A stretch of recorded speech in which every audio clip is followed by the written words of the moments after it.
Bonjour mes bien-aimés frères et sœurs dans la foi en Jésus-Christ. Bonjour à tous ceux qui écoutent présentement.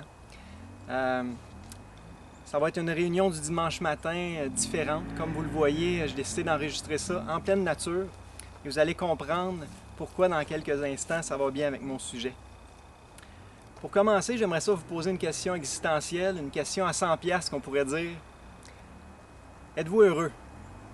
Est-ce que vous jouissez d'un bonheur profond, stable et durable? Une autre question que je peux vous poser, êtes-vous béni? Est-ce que vous sentez que la bénédiction de Dieu repose sur vous? J'aimerais ça qu'on regarde deux passages de l'Ancien Testament qui abordent ce sujet-là, le fait d'être heureux et d'être béni. Premièrement, Psaume 1, versets 1 à 3. Nous lisons « Heureux l'homme qui ne marche pas selon le conseil des méchants, qui ne s'arrête pas sur la voie des pécheurs, et qui ne s'assit pas en compagnie des moqueurs, mais qui trouve son plaisir dans la loi de l'Éternel, et qui la médite jour et nuit. Il est comme un arbre planté près d'un courant d'eau, qui donne son fruit en sa saison, et dont le feuillage ne se flétrit point. Tout ce qu'il fait lui réussit. » L'autre passage qui est semblable, on le trouve dans la prophétie de Jérémie, au chapitre 17, versets 7 et 8. Nous lisons « Béni soit l'homme qui se confie dans l'Éternel, et dont l'Éternel est l'espérance. Il est comme un arbre planté près des eaux, et qui étend ses racines vers le courant. Il n'aperçoit point la chaleur quand elle vient, et son feuillage reste vert. Dans l'année de la sécheresse, il n'a point de crainte, et il ne cesse de porter du fruit. » Ces deux passages-là ont beaucoup de choses en commun. C'est pourquoi on va les méditer ensemble ce matin, en parallèle. Ces deux textes bibliques nous montrent vraiment les caractéristiques de l'homme heureux et béni. Et c'est ça le titre de la méditation de ce matin, « L'homme heureux et béni ». Avant de continuer, on va prier. Père, merci pour ce temps que tu nous donnes ensemble dans ta belle création et devant ta belle parole, ta révélation écrite. Merci pour ces deux beaux passages qu'on va méditer ensemble ce matin. Je te prie que ça puisse être encourageant pour chacune, que ça puisse raffermir notre foi et notre joie en toi. Et Seigneur, s'il y a quelqu'un qui écoute, qui n'a pas encore mis sa foi en toi, toi le Créateur de l'univers, toi le seul Sauveur, eh bien, je te prie de l'attirer à toi par ce message, Seigneur. On remet ce temps entre tes mains, au nom de Jésus. Amen. Alors, j'ai relevé 5 caractéristiques de l'homme heureux et béni, selon ces deux passages-là qu'on vient de lire. Premièrement, l'homme béni et heureux rejette la pensée du monde. C'est la première chose qui ressort, en particulier du psaume 1. Le psaume 1 nous dit « Heureux l'homme qui ne marche pas selon le conseil des méchants, qui ne s'arrête pas sur la voie des pécheurs et qui ne s'assit pas en compagnie des moqueurs. » L'homme béni et heureux rejette la pensée du monde. Premièrement, il ne marche pas selon le conseil des méchants. Qu'est-ce que ça veut dire, ça? Ça veut dire qu'il ne place pas sa confiance dans les hommes. Il ne place pas sa confiance dans la sagesse de ce monde, la philosophie de ce monde, les croyances de ce monde, les valeurs, les principes de ce monde. Surtout en ce qui concerne les grandes questions importantes de la vie, les questions existentielles, on pourrait dire « Qui suis-je? D'où est-ce que je viens? Où est-ce que je m'en vais? Est-ce que Dieu existe? Est-ce qu'on a des comptes à lui rendre? Est-ce qu'il y a une vie après la mort? Est-ce qu'il y a un ciel, un enfer? Le bien et le mal, est-ce que c'est des absolus ou c'est seulement des notions relatives qu'on s'est données par convention sociale? C'est ce genre de questions-là dont on parle. La Bible déclare « Heureux l'homme qui ne suit pas le conseil des méchants. » On va juste faire une petite précision. De qui est-ce qu'on parle, les méchants? Bien, Dans les psaumes, le méchant, c'est simplement celui qui rejette Dieu, celui qui décide de ne pas croire en Dieu, de ne pas le craindre, de ne pas lui obéir. C'est tout simplement ça. Donc, ça inclut pas mal de monde. Selon cette définition-là, la majorité du monde, la majorité de la race humaine sont des méchants. La majorité des médias qui nous bombardent jour après jour sont dirigés par des méchants. La majorité des livres, des magazines qu'on lit, des émissions de radio, des émissions de télévision, des sites Internet, la musique qu'on écoute, les films qu'on regarde, sont dominés et dirigés par des méchants. Heureux l'homme qui ne laisse pas ce monde méchant, incrédule et rebelle lui dicter ce qu'il doit penser et ce qu'il doit croire. Je vous pose la question, êtes-vous heureux? L'homme heureux et béni ne s'arrête pas sur la voie des pécheurs. C'est quoi la voie des pécheurs? Bien, c'est simplement le chemin où les pécheurs se sentent bien. On pourrait dire que c'est le chemin de l'indépendance vis-à-vis de Dieu. Pas de compte à rendre à Dieu. C'est un chemin qui est facile et attrayant. Jésus en parle de ce chemin-là, il l'appelle le chemin large et spacieux qui mène à la perdition. C'est le chemin où nous marchions tous, un jour ou l'autre, même si vous avez mis votre foi en Jésus, avant vous marchiez sur ce chemin-là. C'est ce qui est écrit dans la lettre de Paul aux Éphésiens, chapitre 2, versets 1 à 3. Nous tous aussi, nous étions de leur nombre, et nous vivions autrefois selon les convoitises de notre chair, accomplissant les volontés de la chair et de nos pensées, et nous étions par nature des enfants de colère comme les autres. C'est pas très rose le portrait que l'apôtre Paul dessine là, de l'humanité qui a rejeté Dieu, mais c'est la vérité. Et moi, mon désir ce matin, c'est juste de vous communiquer cette vérité-là qui est révélée clairement dans la parole de Dieu. Donc, la voie des pécheurs, selon ce qu'on vient de lire, c'est tout simplement de suivre les penchants naturels de notre mauvais cœur tortueux. C'est de suivre les convoitises de notre chair, c'est-à-dire les mauvais désirs qu'on a en nous. C'est de faire ce qu'on veut, quand on veut, comme on veut. C'est ça, la voie des pécheurs. Maintenant, on vient de lire « Heureux l'homme qui ne s'arrête pas sur ce chemin-là, sur la voie des pécheurs. Heureux l'homme qui rejette résolument la vaine manière de vivre de ce monde pécheur, ce monde qui a rejeté son Créateur. Heureux l'homme qui se tient loin du chemin de la convoitise et du péché. » Je vous pose la question, êtes-vous heureux? Heureux l'homme finalement qui ne s'assit pas en compagnie des moqueurs. Le monde est rempli de moqueurs, je dirais plus que jamais. Des gens qui se moquent de Dieu, qui se moquent de la Bible, la parole de Dieu. Des gens qui méprisent la vérité de Dieu, la sagesse de Dieu, révélée dans les Écritures. C'est pas surprenant, l'apôtre Paul nous dit dans 1 Corinthiens 2, verset 14, que l'homme naturel n'accepte pas les choses de l'Esprit de Dieu, car elles sont une folie pour lui. Et il ne peut les connaître ou les comprendre parce que c'est spirituellement qu'on en juge. Ça prend l'Esprit de Dieu pour vraiment connaître et comprendre et accepter les vérités spirituelles révélées dans la parole de Dieu. Alors pour les hommes naturels qui ne croient pas, eh bien c'est de la folie. Voilà pourquoi ils s'en moquent. L'apôtre Pierre nous prévient dans sa deuxième lettre, chapitre 3, verset 3, que dans les derniers temps, il va y avoir de plus en plus de moqueurs. Et c'est ce qu'on voit sous nos yeux. Les gens se moquent de la création elle-même, ne croient plus en un Dieu créateur. Ils se moquent du déluge, ils se moquent du retour de Jésus qui approche, ils se moquent du jugement dernier qui approche également.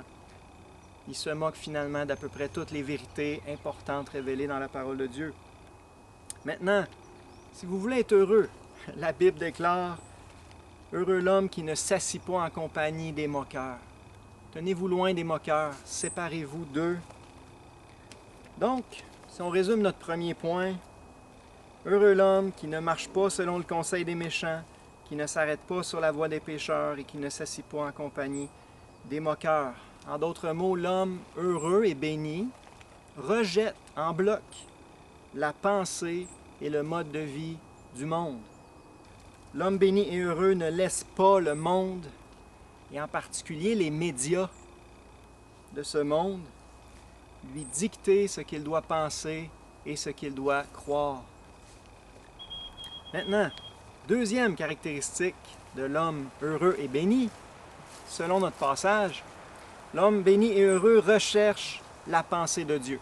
Donc, il rejette d'un côté résolument la pensée du monde et il recherche de l'autre côté la pensée de Dieu. C'est ce qu'on lit dans le psaume 1 au verset 2. « Heureux l'homme qui trouve son plaisir dans la loi de l'Éternel et qui la médite jour et nuit. » Qui est l'Éternel? L'Éternel, c'est la traduction française du nom de Dieu en hébreu, Yahweh. Yahweh signifie « je suis ». Donc, Yahweh, c'est simplement le Dieu qui existe de toute éternité. C'est pour ça qu'on l'appelle l'Éternel. Il est la source de toute vie. Il ne dépend de personne d'autre. C'est de lui, par lui et pour lui que sont toutes choses, comme c'est écrit. C'est le seul vrai Dieu, le créateur de l'univers, celui aussi qui va juger un jour la race humaine, celui à qui on a des comptes à rendre. L'Éternel. Wow! Il y a même des oiseaux là, qui se joignent à moi pour glorifier son saint nom. Donc l'homme béni et heureux trouve son plaisir dans la loi de l'Éternel. C'est quoi la loi de l'Éternel? Lorsque le psaume 1 a été écrit, c'était la loi de Moïse, la Torah qu'on appelle, ce sont les 5 premiers livres de la Bible. Maintenant, avec le temps, d'autres livres ont été ajoutés. Et pour nous aujourd'hui, c'est la Bible tout entière. La loi de l'Éternel, c'est la parole de Dieu, la révélation de Dieu tout entière dans les Saintes Écritures. Heureux l'homme qui trouve son plaisir dans la loi de l'Éternel. C'est une autre caractéristique fondamentale de l'homme béni et heureux. Le mot plaisir, le mot hébreu traduit par plaisir aurait aussi pu être traduit désir, affection, délice même. Donc on pourrait dire heureux l'homme qui porte ses désirs vers la parole de Dieu, qui s'affectionne à la parole de Dieu, qui fait ses délices de la parole de Dieu. Il y a un psaume, le plus long des psaumes, le psaume 119. C'est un hymne à la parole de Dieu. Et ça a été écrit par quelqu'un vraiment qui trouvait son plaisir dans cette parole-là. J'aimerais juste vous lire quelques versets tirés du psaume 119. Premièrement, versets 1 et 2. « Heureux ceux qui sont intègres dans leur voie, qui marchent selon la loi de l'Éternel. Heureux ceux qui gardent ses préceptes, qui le cherchent de tout leur cœur. » Ceux qui font ça sont heureux, la Bible dit. Psaume 119, verset 24. « Tes préceptes font mes délices, ce sont mes conseillers. » Verset 47. « Je fais mes délices de tes commandements, je les aime. » Verset 72. « Mieux vaut pour moi la loi de ta bouche que 1000 objets d'or et d'argent. » Verset 97. « Combien j'aime ta loi! Elle est tout le jour l'objet de ma méditation. » On va en reparler. Verset 103. « Que tes paroles sont douces à mon palais, plus que le miel à ma bouche. » Et le verset 111. « Tes préceptes sont pour toujours mon héritage, car ils sont la joie de mon cœur. » Je vous pose la question, pouvez-vous dire la même chose? Trouvez-vous du plaisir à lire, à méditer la parole de Dieu? Faites-vous vos délices de sa parole? Si ce n'est pas le cas, j'aimerais vous encourager. L'appétit vient en mangeant. C'est vrai souvent lorsqu'on parle de nourriture physique, et c'est encore plus vrai, je pense, lorsqu'on parle de nourriture spirituelle. L'appétit vient en mangeant. Commencez à lire, commencez à chercher la vérité dans la parole. Vous allez y prendre goût. Vous allez pogner la piqûre, vous allez apprendre à aimer cette révélation-là extraordinaire. Jérémie a écrit dans Jérémie, chapitre 15, verset 16, « J'ai recueilli tes paroles et je les ai dévorées. Tes paroles ont fait la joie et l'allégresse de mon cœur. C'est l'objectif à atteindre. Heureux l'homme qui trouve son plaisir dans la loi de l'Éternel. On pourrait dire heureux l'homme qui recherche la pensée de Dieu dans sa parole. Heureux l'homme qui aime la vérité et qui se soumet de bon cœur à cette vérité-là. Je viens de le dire, je le répète, la parole de Dieu, c'est la nourriture spirituelle par excellence. Jésus lui-même a dit dans Matthieu 4,4, « L'homme ne vivra pas de pain seulement, mais de toute parole qui sort de la bouche de Dieu. » Heureux l'homme qui trouve son plaisir dans la loi de l'Éternel et qui la médite jour et nuit. C'est un bout de phrase important. Il faut méditer ce qu'on lit. Selon le petit Robert, méditer, c'est soumettre quelque chose à une profonde réflexion, approfondir. Donc, méditer la parole de Dieu, c'est simplement réfléchir à la signification de ce qu'on lit, réfléchir aux implications pratiques de ce qu'on lit également. Méditer la parole de Dieu, on pourrait dire, c'est se l'approprier personnellement, c'est s'en imprégner, c'est la digérer. C'est pas tout de ingérer de la nourriture, il faut la digérer. Et c'est par la méditation de la parole qu'on digère la vérité de Dieu. Je vous pose la question, lorsque vous lisez la Bible, si vous la lisez, prenez-vous le temps de vraiment réfléchir à ce que vous lisez. Sentez-vous que vos lectures nourrissent votre âme, vous fortifient spirituellement, fortifient votre foi en Dieu, votre amour pour Dieu? Si oui, eh bien vous êtes heureux. Heureux l'homme qui trouve son plaisir dans la loi de l'Éternel et qui la médite jour et nuit. Heureux l'homme qui recherche la pensée de Dieu dans sa parole. Heureux l'homme qui aime la vérité et qui se soumet de bon cœur à cette vérité-là. Donc, à date, on a vu deux caractéristiques très claires de l'homme béni et heureux. Premièrement, il rejette en bloc la pensée du monde. Et de l'autre côté, il recherche avec passion, on pourrait dire, la pensée de Dieu dans sa parole. Et ces deux actions-là, ces deux attitudes-là, sont résumées dans Romains 12, verset 2. L'apôtre Paul écrit « Ne vous conformez pas au siècle présent, mais soyez transformés par le renouvellement de l'intelligence, afin que vous discerniez quelle est la volonté de Dieu, ce qui est bon, agréable et parfait. » Donc, d'un côté, il ne faut pas se conformer au siècle présent, au monde mauvais dans lequel on vit, qui a rejeté Dieu. Et de l'autre côté, il faut se laisser transformer par le renouvellement de l'intelligence, par la parole de Dieu, afin qu'on puisse discerner la pensée de Dieu, discerner la volonté de Dieu pour notre vie en particulier. Maintenant, troisième caractéristique de l'homme béni et heureux, il mise tout sur Dieu. L'homme béni et heureux mise tout sur Dieu. Et là, on va passer à l'autre passage, Jérémie 17 au verset 7. Nous lisons « Béni soit l'homme qui se confie dans l'Éternel et dont l'Éternel est l'espérance. » C'est clair dans ce verset-là, l'homme béni, c'est celui qui se confie en l'Éternel. Qu'est-ce que ça veut dire se confier? Bien, ça veut dire mettre toute sa confiance en lui, pour toutes choses. Premièrement, pour le salut de notre âme, pour ce qui va venir après la mort, on va en reparler, mais aussi pour notre vie tout entière, pour tous les aspects de notre vie. Si vous faites ça, eh bien, vous êtes bénis. Je vous le rappelle aujourd'hui, au cas où vous l'auriez oublié. La bénédiction de Dieu repose sur vous si votre confiance est en lui. Si c'est votre cas, vous êtes heureux également. Vous jouissez d'un bonheur profond, solide et durable. Béni soit l'homme qui se confie en l'Éternel. Et ça, c'est une vérité qui est répétée d'un bout à l'autre de la Bible. On peut dire que c'est vraiment une vérité centrale des Écritures. Je vais juste vous lire quelques versets en rafale. On lit dans Psaume 2, verset 12, « Heureux tous ceux qui se confient en lui. »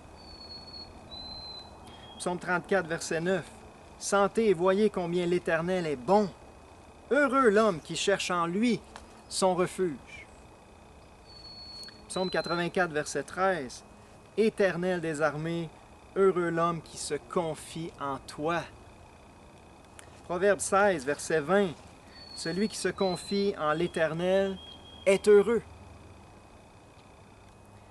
Ésaïe 26, versets 3 et 4, « À celui qui est ferme dans ses sentiments, tu assures la paix parce qu'il se confie en toi. Confiez-vous en l'Éternel à perpétuité, car l'Éternel, Yahweh, le grand je suis, le seul vrai Dieu, le Créateur de l'univers, l'Éternel est le rocher des siècles. » C'est un de ses titres, le rocher des âges, le seul qui ne change pas d'éternité en éternité, le seul rocher, finalement, digne, sur lequel on devrait bâtir notre vie, appuyer notre foi, notre confiance et notre vie tout entière. Béni soit l'homme qui se confie en l'Éternel. On pourrait dire, en d'autres mots, l'homme heureux et béni mise tout sur Dieu. C'est ça l'idée. Il mise tout sur Dieu.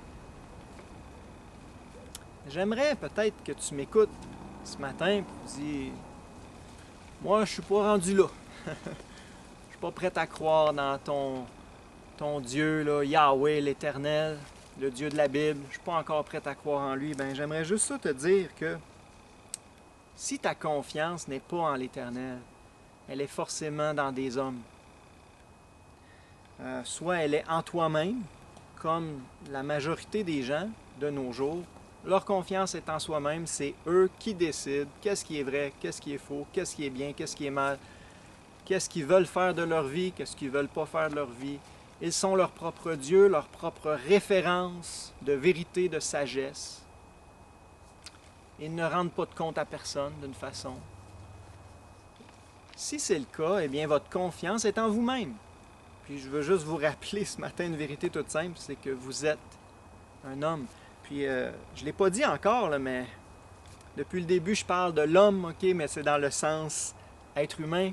Anthropos, l'être humain, ok, bien sûr. Les femmes sont incluses à 100% dans tout ce que je dis ce matin.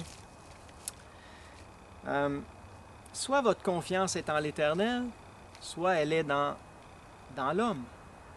Peut-être que votre confiance est dans d'autres hommes, des grands penseurs, des grands philosophes, des hommes de foi peut-être, mais ça reste des hommes.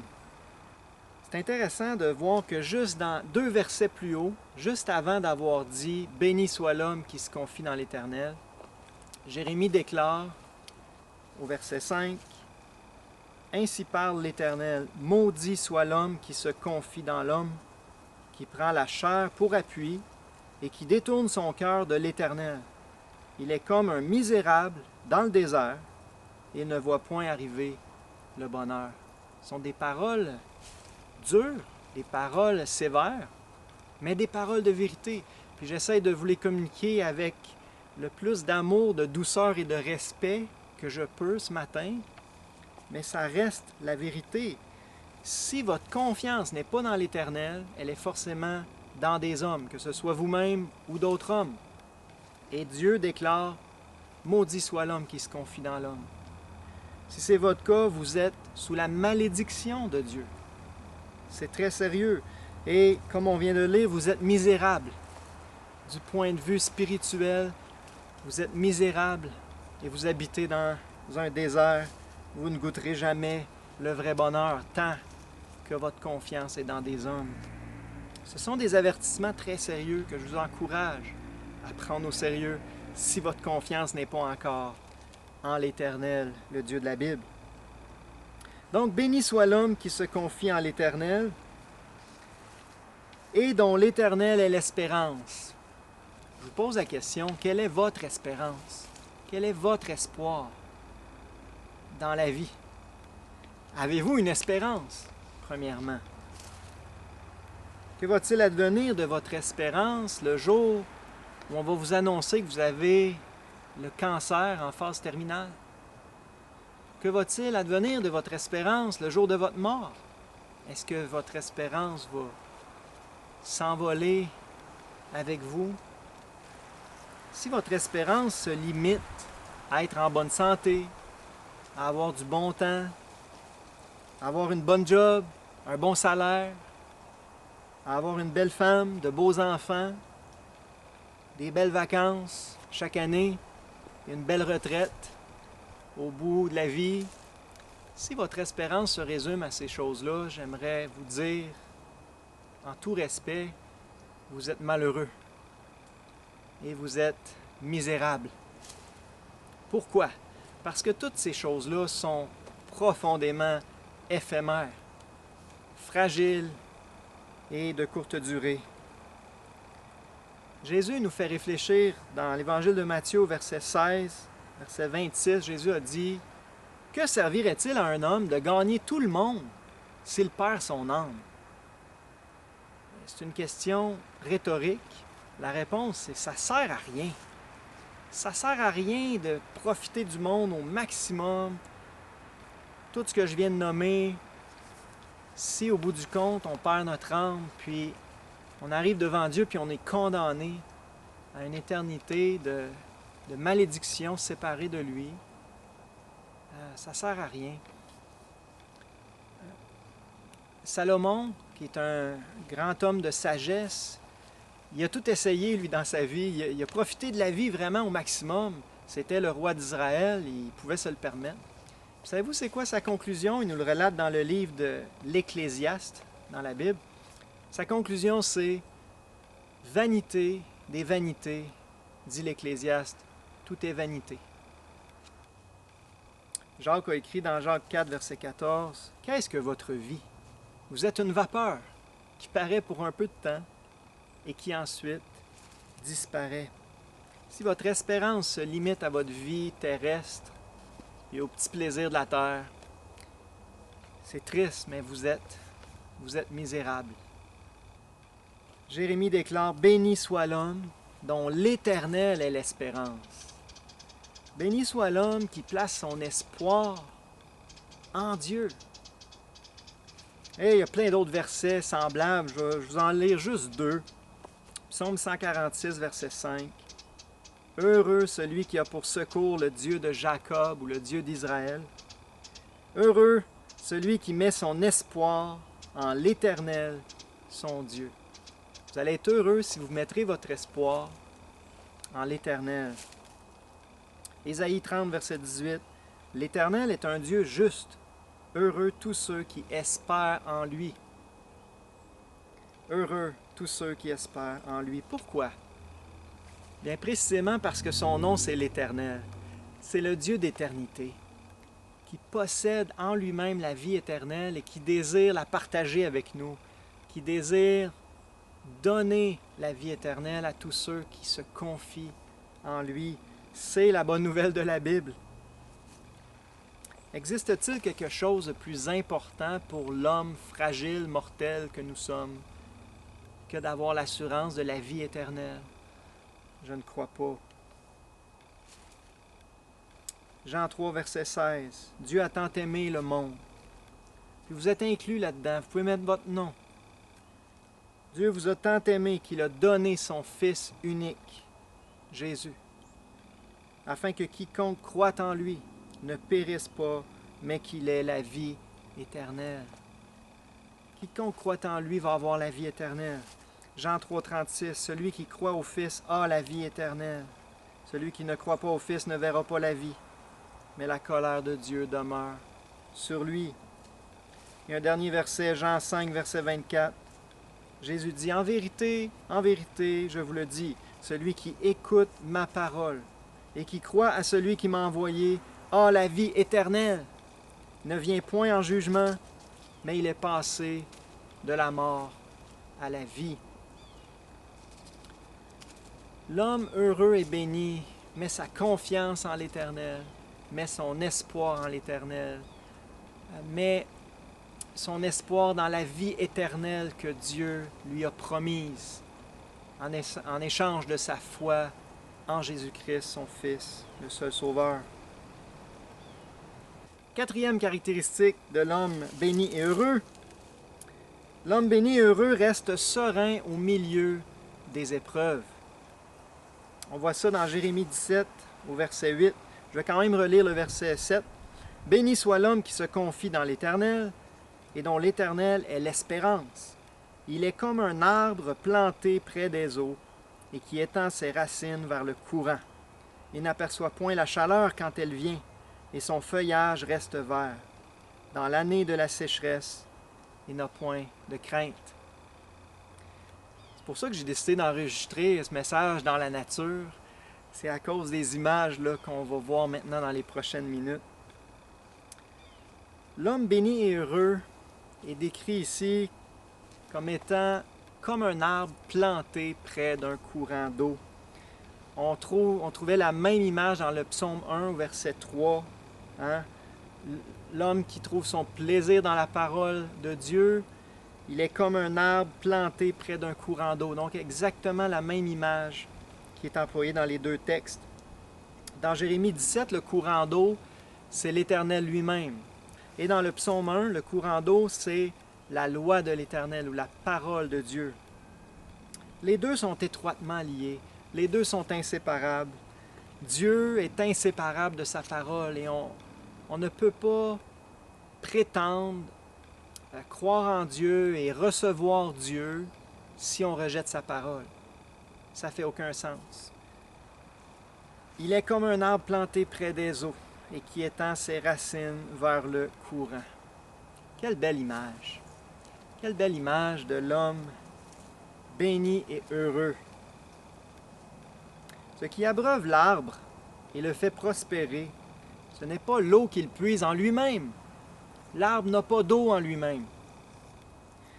L'arbre puise son eau dans le courant d'eau auprès duquel il est enraciné, n'est-ce pas? Eh bien, de la même manière, ce qui abreuve l'âme de l'homme béni et heureux, ce n'est pas l'eau qu'il puise en lui-même. Il n'a pas d'eau en lui-même. L'homme béni et heureux puise son eau dans le courant d'eau auprès duquel il est enraciné. Et on l'a vu, c'est Dieu lui-même, le courant d'eau, c'est sa parole, le courant d'eau. Je vous pose la question, votre âme est-elle solidement enracinée en Dieu et en sa parole?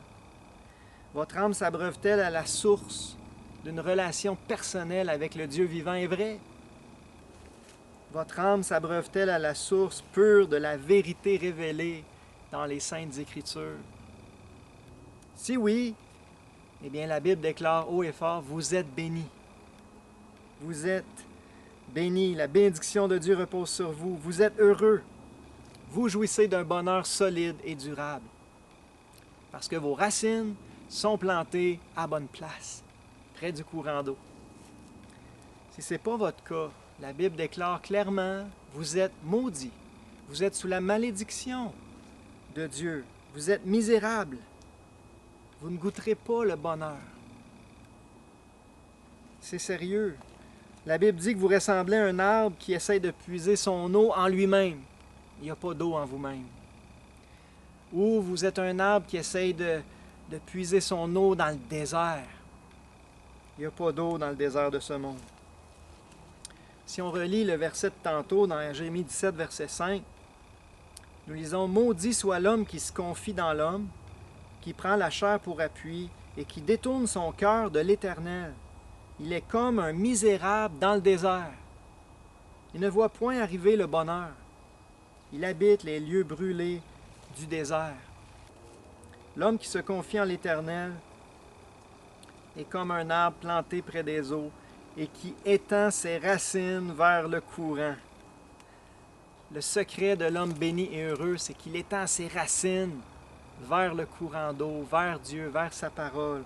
On peut dire qu'il puise sa joie, sa paix, sa force, son espérance en Dieu lui-même et en sa parole merveilleuse. Et ensuite, ça dit, « Il n'aperçoit point la chaleur quand elle vient, et son feuillage reste vert. »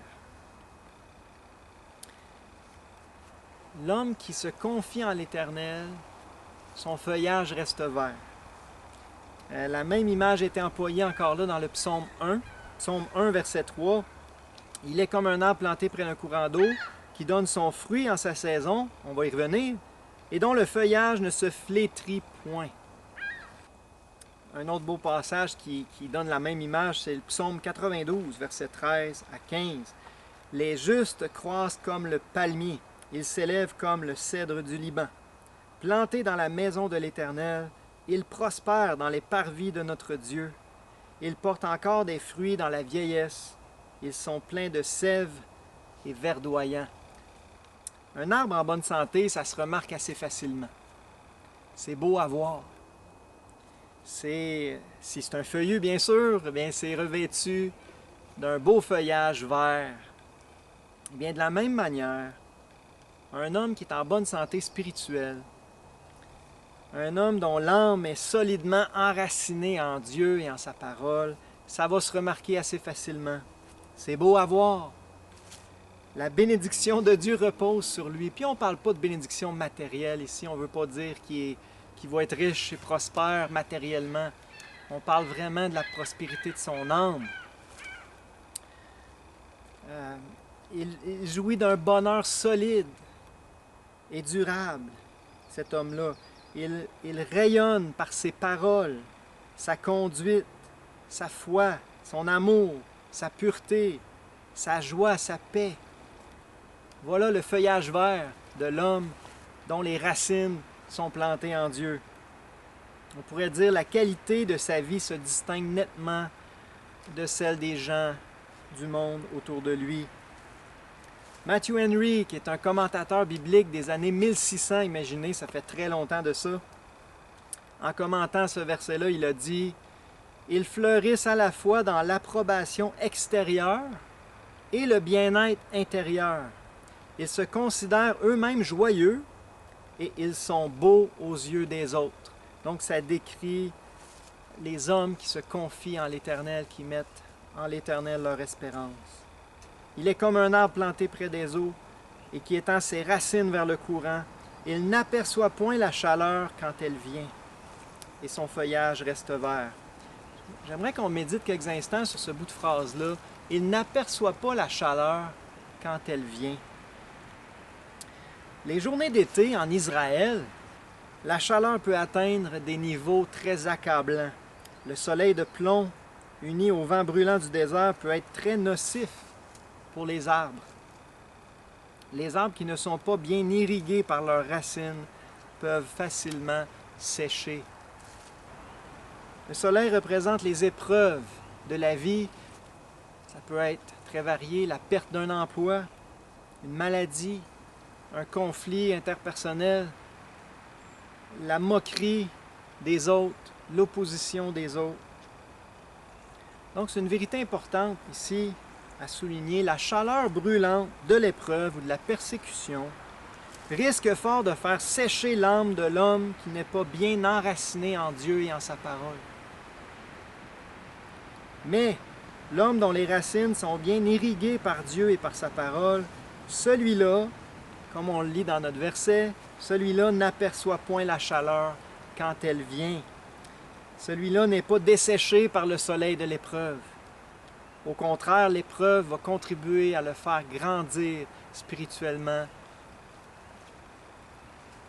C'est intéressant, le même soleil qui fait grandir certains arbres en fait sécher certains autres. Les mêmes épreuves de la vie vont faire grandir spirituellement les croyants qui sont bien enracinés en Dieu et en sa parole et vont faire sécher, flétrir les hommes qui ne sont pas enracinés à bonne place. Et un autre bout de phrase important, dans Jérémie 17, verset 8, ça dit « Dans l'année de la sécheresse, il n'a point de crainte. » Dans l'année de la sécheresse, il n'a point de crainte. Si la chaleur du jour représente bien l'épreuve de courte durée, l'année de la sécheresse peut bien représenter l'épreuve qui perdure. On pourrait dire que c'est une période difficile dans une vie.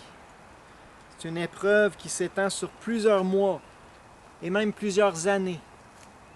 Ça peut être une épreuve sur le plan financier, ça peut être sur le plan physique, la maladie, ça peut être sur le plan émotionnel, interpersonnel. Pour plusieurs, la situation qu'on vit présentement, toute la crise liée à la COVID-19, on pourrait dire que c'est une année de sécheresse. C'est une épreuve vraiment de longue durée qui fesse fort, que ce soit sur le plan de la santé, que ce soit sur le plan des finances, sur le plan émotionnel aussi. Beaucoup de gens souffrent de solitude. Ils n'ont plus les relations interpersonnelles qu'ils étaient habitués d'avoir. Donc, d'une certaine façon, on est en pleine année de sécheresse présentement et ça touche pas mal le monde entier. J'aimerais vous poser la question, êtes-vous en train de sécher? Ou vous êtes serein dans cette année de sécheresse-là? L'homme qui est solidement enraciné en Dieu et en sa parole n'a pas de crainte dans l'année de la sécheresse. C'est ce qu'on vient de lire. Dans l'année de la sécheresse, il n'a pas de crainte. Il ne s'inquiète pas, mais il se décharge de tous ses soucis sur son Dieu qui prend soin de lui. Il conserve une grande paix intérieure. Celui qui est enraciné près du courant d'eau reste serein au milieu des épreuves de la vie. Tout dépend de vos racines. Si vous retenez juste ça du message de ce matin, mon but est atteint. Tout dépend où est-ce que votre âme est enracinée. En quoi est-ce que vous placez votre confiance, votre espérance? Est-ce que c'est sur l'Éternel, le rocher des siècles, le courant d'eau, ou est-ce que c'est dans n'importe quoi d'autre? Tout le reste, ce n'est que du désert. Donc, l'homme béni et heureux reste serein au milieu des épreuves. C'était la 4e caractéristique. Et la 5e et dernière, l'homme béni et heureux glorifie Dieu par son attitude et sa conduite. On voit ça à la fin du verset 8, Jérémie 17, 8. Et il ne cesse de porter du fruit. L'homme qui se confie en l'Éternel, qui met en l'Éternel son espérance, ne cesse de porter du fruit. La même idée était apportée dans le psaume 1, verset 3. Il est comme un arbre planté près d'un courant d'eau qui donne son fruit en sa saison. La même idée était aussi dans le psaume 92. Il porte encore des fruits dans la vieillesse. Un arbre en bonne santé, ça se remarque aussi par ses fruits. Bien sûr, si on parle d'un arbre fruitier, année après année, il va produire des beaux fruits mûrs. Et bien de la même manière, un homme ou une âme en bonne santé spirituelle va se remarquer aussi par ses fruits. Il va produire son fruit en sa saison. Que représentent les fruits dans la Bible? Ils représentent les traits de caractère et les comportements produits par l'Esprit de Dieu dans le croyant. Ces fruits spirituels sont portés pour Dieu et appréciés pleinement par lui seul. Ces fruits incluent tout ce qui glorifie Dieu dans le cœur et dans la vie du croyant. Une précision importante que j'aimerais faire. Il est absolument impossible pour un non-croyant de porter des fruits spirituels, c'est-à-dire des traits de caractère ou des comportements qui glorifient Dieu. Seul l'Esprit de Dieu peut produire des fruits spirituels. L'Esprit de Dieu est bien représenté par la sève dans l'arbre. C'est la sève qui donne la vie et qui permet de porter du fruit. Donc, un croyant qui ne cesse de porter du fruit ou qui porte du fruit en sa saison, c'est simplement un croyant qui ne cesse de glorifier Dieu par ses attitudes et sa conduite. On a la même image dans l'Évangile de Jean, chapitre 15, verset 5. Jésus dit « Je suis le cep, vous êtes les sarments. Ou en d'autres mots, je suis le tronc, vous êtes les branches. Celui qui demeure en moi et en qui je demeure porte beaucoup de fruits, car sans moi, vous ne pouvez rien faire. Donc, si on n'est pas attaché au Seigneur Jésus par la foi, eh bien, on ne peut pas rien faire, on ne peut pas produire de fruits. Comme une branche qui est détachée du tronc, on ne peut pas rien faire. Mais lorsqu'on s'attache par la foi au Seigneur Jésus, eh bien, son esprit nous remplit, sa sève monte en nous et on est en mesure de porter du fruit, c'est-à-dire de glorifier Dieu. Et c'est justement ce que Jésus dit plus loin au verset 8. « Si vous portez beaucoup de fruits, c'est ainsi que mon Père sera glorifié et que vous serez mes disciples. » Donc, le but d'un arbre fruitier, c'est de porter des fruits. Le but d'être un disciple de Jésus, c'est de glorifier Dieu. Maintenant, selon la Bible, quels sont les principaux fruits spirituels? On aurait pu passer beaucoup de temps là-dessus. Là, malheureusement, le temps est pas mal écoulé. Mais très rapidement, c'est quel genre de fruits dont on parle? Eh bien, premièrement, il y a la sainteté, la pureté. Romains 6, 22. Maintenant, étant affranchis du péché et devenus esclaves de Dieu, vous avez pour fruit la sainteté et pour fin la vie éternelle. Donc, vous avez pour fruit la sainteté. Un autre, le caractère chrétien. Galates 5, 22. Le fruit de l'esprit, c'est l'amour, la joie, la paix, la patience, la bonté, la bienveillance, la foi, la douceur, la maîtrise de soi. Donc tout ça, ce sont des fruits spirituels, ce sont des traits de caractère que le chrétien porte, qui plaisent à Dieu, qui le glorifient. Un autre fruit, c'est les fruits de la lumière, on pourrait dire une marche dans la lumière. Éphésiens 5, versets 8 et 9. Autrefois vous étiez ténèbres, maintenant vous êtes lumière dans le Seigneur. Marchez comme des enfants de lumière, car le fruit de la lumière consiste en toutes sortes de bonté, de justice et de vérité. Toutes sortes de bonté, de justice, de vérité, c'est le fruit de la lumière. Puis, parmi les fruits, il y a aussi des bonnes œuvres, des actions qui plaisent à Dieu, qui le glorifient. Colossiens 1, verset 10. Pour marcher d'une manière digne du Seigneur et lui être entièrement agréable, portant des fruits en toutes sortes de bonnes œuvres. Donc, ça fait partie des fruits que le croyant porte, toutes sortes de bonnes œuvres qui glorifient Dieu. Donc, comme vous voyez, c'est assez varié. Ça commence par des traits de caractère, des attitudes, et ça inclut aussi des comportements, une conduite qui glorifie Dieu. L'homme béni et heureux glorifie Dieu par son attitude et sa conduite. Il ne cesse de porter du fruit. Est-ce votre cas? Est-ce que vous portez des fruits pour Dieu? Est-ce que l'Esprit de Dieu en vous produit ces traits de caractère-là qu'on vient de lire? Si oui, ben vous êtes bénis et heureux. Donc, en conclusion, j'aimerais juste réviser rapidement ce qu'on a vu. On a vu les caractéristiques de l'homme béni et heureux. On en a vu 5. Premièrement, il rejette la pensée du monde.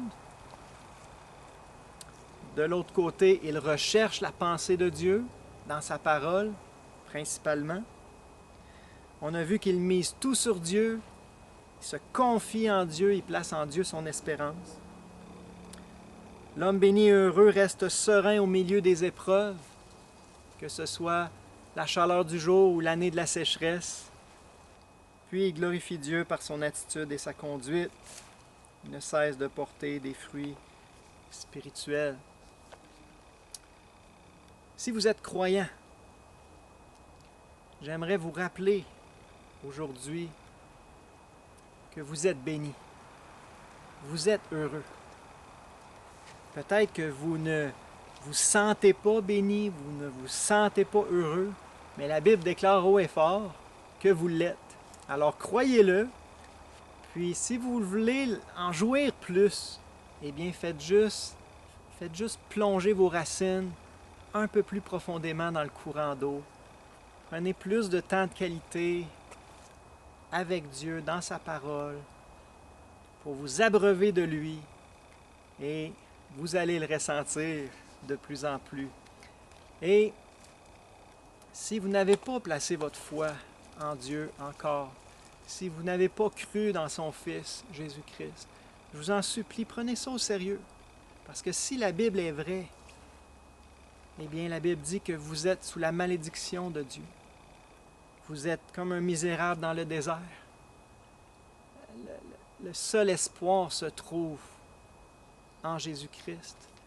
Donc, je vous encourage à prendre ça au sérieux, à lire la parole, à chercher la vérité, jusqu'à ce que vous la trouviez. Que Dieu vous bénisse par ces quelques paroles. Je vous souhaite une belle journée, une journée bénie et heureuse.